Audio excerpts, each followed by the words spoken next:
네, 사회문화 현상의 연구 방법과 자료 수집 방법에 대해서 저 문제풀이를 한번 좀 해보도록 할게요. 자, 2018학년도 6월 모평 5번입니다. 연구 방법은 제가 거듭 말씀드리지만 상당히 어려운 부분이에요. 그리고 이게 제시문도 좀 긴 편이고 제시문을 아주 꼼꼼하게 봐주셔야 합니다. 자, 연구자 갑은 행복감에 소득 수준과 물질주의 가치관이 미치는 영향을 연구하고자. 자, 일단 여기서 한번 끊어볼게요. 자, 행복감에 소득 수준과 물질주의 가치관이 미치는 영향이죠.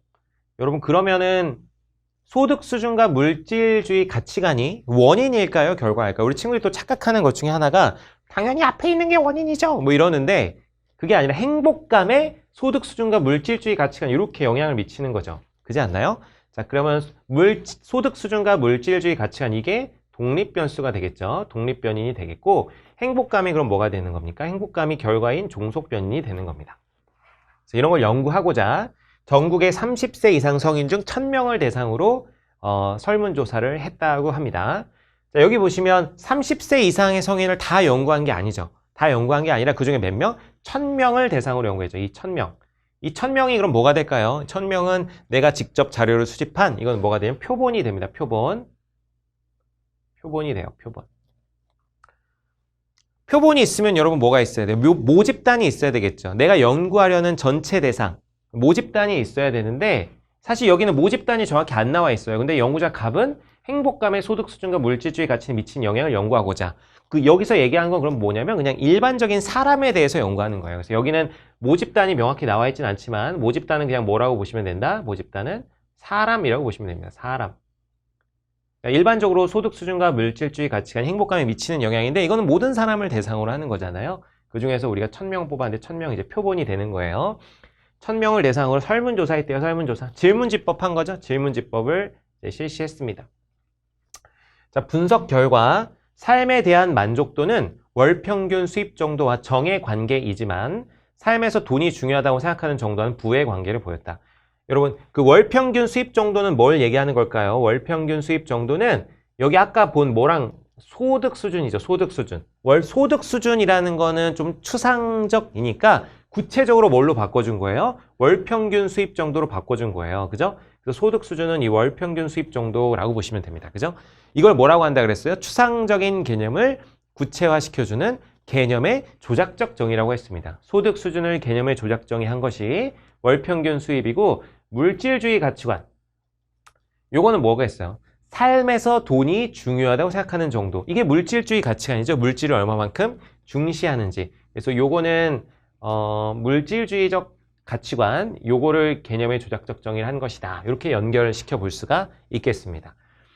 자, 그래서 어쨌든 삶의 만족도는 월평균 수입 정도하는 같은 방향으로 가는데 삶에서 돈이 중요하다고 생각하는 정도하는 반대 방향을 보인다고 해요. 자, 여기까지가 누구의 연구냐면 갑의 연구입니다. 갑의 연구. 여기까지가 이제 갑의 연구였고, 자, 이제 다른 연구자예요. 연구자 을은 중학교에서 학생들의 생활에 대해서 뭐를 실시했대요? 참여 관찰을 실시했대요. 참여 관찰. 그래서 참여 관찰법을 한 거죠. 참여 관찰. 한 결과 행복감이 높은 학생이 학교 활동에 더 열심히 참여하는 것을 발견했다고 합니다. 자, 행복감이 높은 학생이 학교 생활에 더 열심히 참여한다. 그러면은 여기서는 있잖아요. 행복감이 결과가 아니죠. 행복감이 높을수록 더 열심히 참여한다니까. 행복감이 원인으로 작동하는 거죠. 그래서 여기서 행복감은 그래서 독립변수가 되는 겁니다. 학교 활동에 열심히 참여 이게 뭐겠어요? 종속변수가 되겠죠. 정확하게는 학교 활동이 그래서 뭐가 되는 거예요? 종속변수가 되겠죠.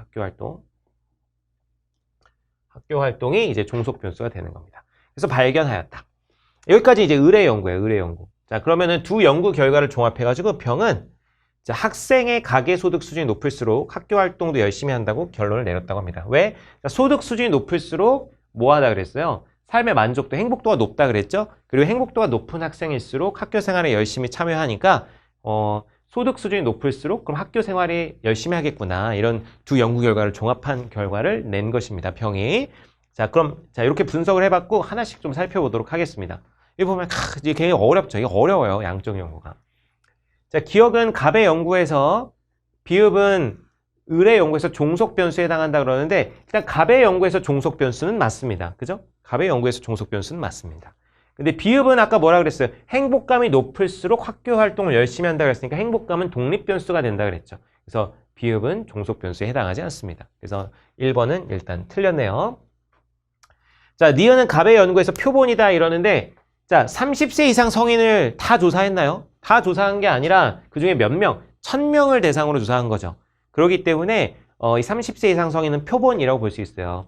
아, 표본이라고 죄송합니다. 표본이라고 볼 수가 없어요. 이것은 그냥 표본을 선정할 때 고려했던 것 중 하나일 뿐이고 이것은 아무것도 아닙니다. 그래서 표본이라고 볼 수 없어요. 표본은 뭐라고요? 1000명이라고요. 내가 실제 자료를 조사한 1000명.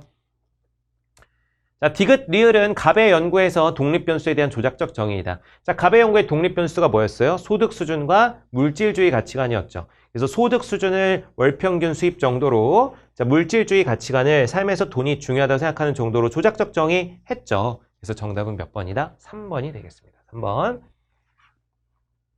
자, 미음 한번 볼게요. 자, 미음으로 보아 갑은 가설 검증에 실패했다 이러는데, 지금 정확하게 가설이 제시되어 있지는 않습니다. 자, 가설이 정확하게 제시가 되려면 뭐 예를 들면 소득 수준이 높을수록 행복감이 높을 것이다. 물질주의적 가치관이 높을수록 행복감이 높을 것이다. 이런 것처럼 가설이 제시되어 있어야 되는데 근데 지금 가설이 정확하게 제시되어 있지는 않아요. 주제만 제시되어 있고 행복 수준과 물질주의 가치에 미치는 영향을 연구하려고 했는데 그게 어느 방향일 것이다 라는 거는 미리 제시해야 되는 건 없습니다. 근데 어쨌든 이 둘의 관계를 소득 수준과 물질주의 가치관 그리고 행복감이라는 독립변수와 종속변수의 관계를 검증했죠. 자료를 통해서. 기각인지 수용인지는 알 수 없어요. 왜냐하면 지금 가설이 나와 있지가 않기 때문에 가설과 분석 결과가 일치하는 수용인지 가설과 분석 결과가 불일치하는 기각인지는 알 수 없으나 이 관계는 어쨌든 확인을 했기 때문에 검증에 실패했다 이렇게 얘기할 수는 없습니다. 검증은 한 거예요.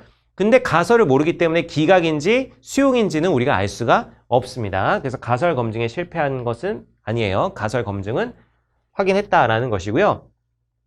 자, 시옷은 병이 연역적 연구 과정을 통해 도출한 타당한 결론이다 이러는데 연역적 연구 과정이라고 하면은 먼저 이론을 세우고 그 이론을 가설에 이론을 사례에 적용하고 이런 것인데 여기 지금 병은 미리 가설을 세우거나 이런 게 없죠. 그냥 두 연구 결과를 보고 그 연구 결과를 종합한 겁니다. 두 연구 결과는 일종의 사례라고 볼 수 있어요. 그래서 두 사례를 종합한 것이기 때문에 사례에서 출발했다 이렇게 볼 수 있기 때문에 연역적이 아니라 무슨 연구 과정? 귀납적 연구 과정을 통해서 결론을 도출했다 이렇게 볼 수가 있겠습니다. 그래서 정답은 3번이 되겠어요. 역시 굉장히 까다롭습니다. 양적 연구. 자, 다음 문제로 넘어가겠습니다.